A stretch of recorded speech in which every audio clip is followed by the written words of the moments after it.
Yesterday, after practice, Todd Monken was asked about his quarterback situation, and Todd Monken had a quote that caught a lot of people's attention. He said, quote, "I'm fired up by the quarterbacks. I just tell you, we got 2 starting level quarterbacks. We really do." Zach, you were there. You saw all the throws from Shedeur, all the throws from Deshaun, a special Dylan Gabriel throw in his tail. Quarterback competition just took another dramatic turn. And after the latest OTA session, fans are more divided than ever. For weeks, the conversation surrounding the Browns has centered around one question. Who is actually leading this quarterback battle? Is it veteran Deshaun Watson?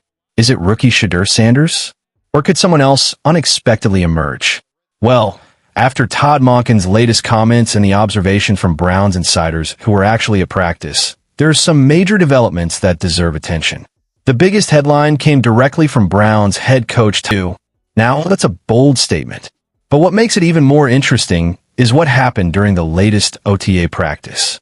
For the first time all offseason, Shadur Sanders was first in line during the competitive 11-on-11 periods. That may not sound like a huge deal to casual fans, but inside NFL circles, practice order matters.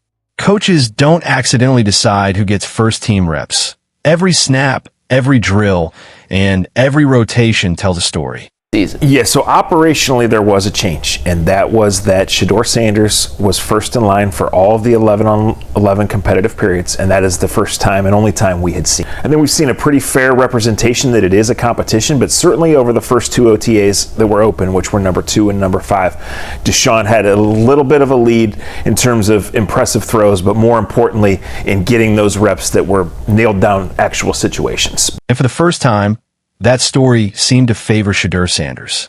Throughout the first 2 open OTA sessions, Deshaun Watson appeared to have a slight edge. He was getting key reps and making some impressive throws. Many observers believed Watson was maintaining control of the competition. But during this latest session, the momentum appeared to shift. Shadur Sanders delivered what many observers called the throw of the day.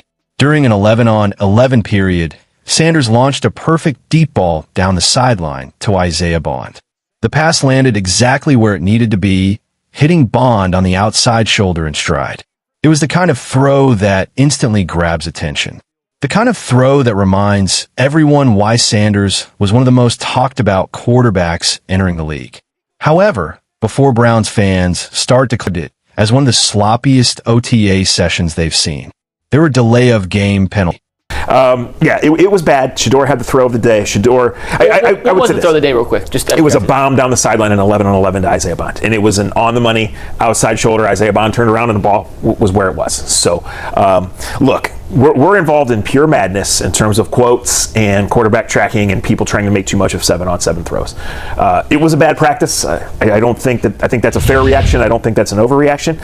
And I think more than anything, as we head to the end of the offseason, there is a quarterback competition ongoing. From anything we've seen, if there is an announcement or if there is a clear leader, it would go against what we've seen. Now, we've only seen 3 of the 9 after today. And while Sanders produced the highlight throw of the day, he also had mistakes that coaches won't be happy about. That's why many insiders are warning fans not to overreact. One great throw doesn't automatically make someone QB1. At the same time, one bad in football games. Still, what matters is the trend. And right now, there appears to be a legitimate quarterback competition taking place. That's the biggest takeaway. Despite all the social media arguments, it's exactly what makes this battle so fascinating. Meanwhile, Deshaun Watson's performance also generated discussion.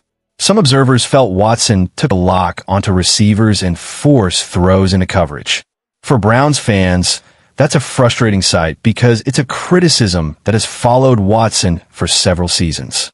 The expectation entering this offseason was that Watson would establish himself as the clear leader of the room. Instead, the competition seems more open than ever. And that's where...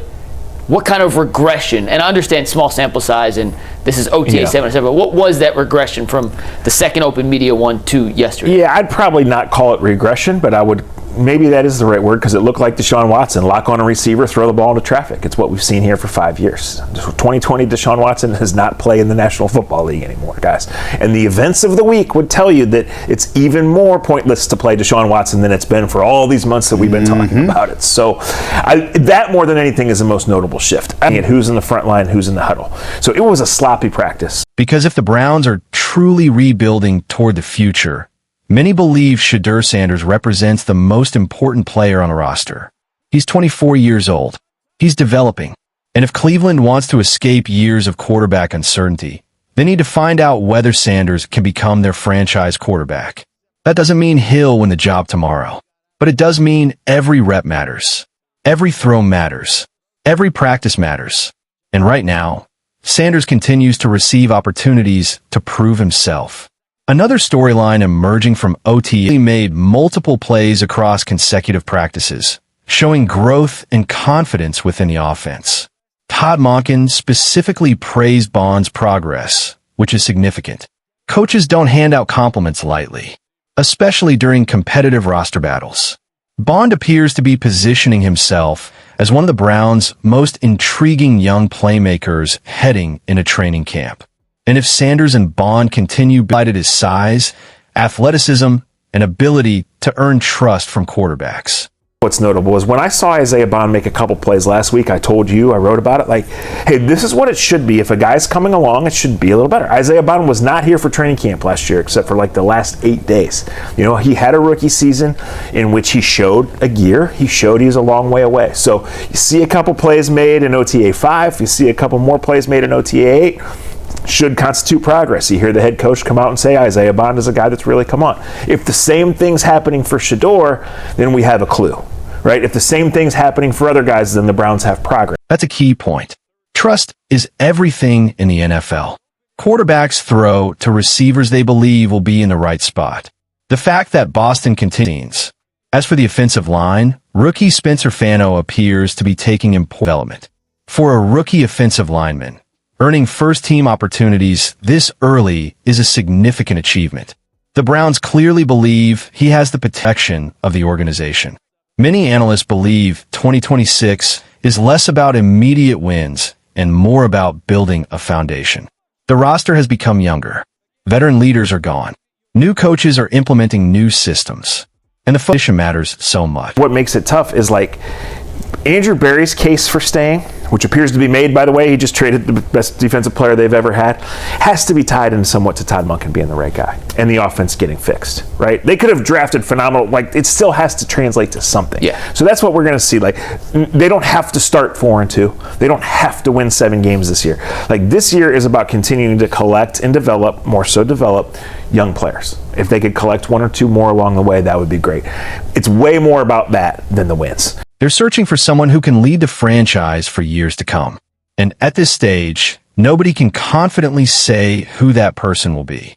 What makes this situation unique is how differently Todd Monken is running practices compared to previous coaching staffs. Young players. Instead of if they emphasizing could collect 1 or 2 more along the way, that would be great. The focus is way more to be about on that installation, than the wins. teaching, but like people that think that they're going to Practices win, have or been that slower, internally they more expect to win a number more of games focused right on now, fundamentals. I just don't That get approach it may not produce I flashy shouldn't expect highlights every day. When but you it could look pay at off later when training how camp this arrives. entire OTA Because session right is now, going. coaches And I know are you've only been laying allowed to see groundwork. 3 of the 8 They're practices. teaching concepts.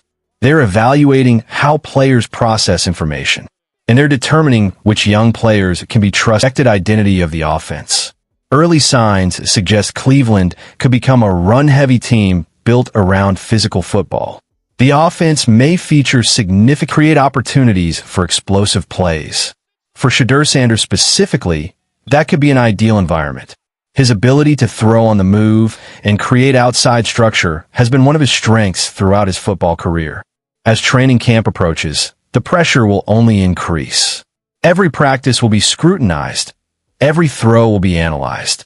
Every mistake will become a headline. That's simply the reality of playing quarterback.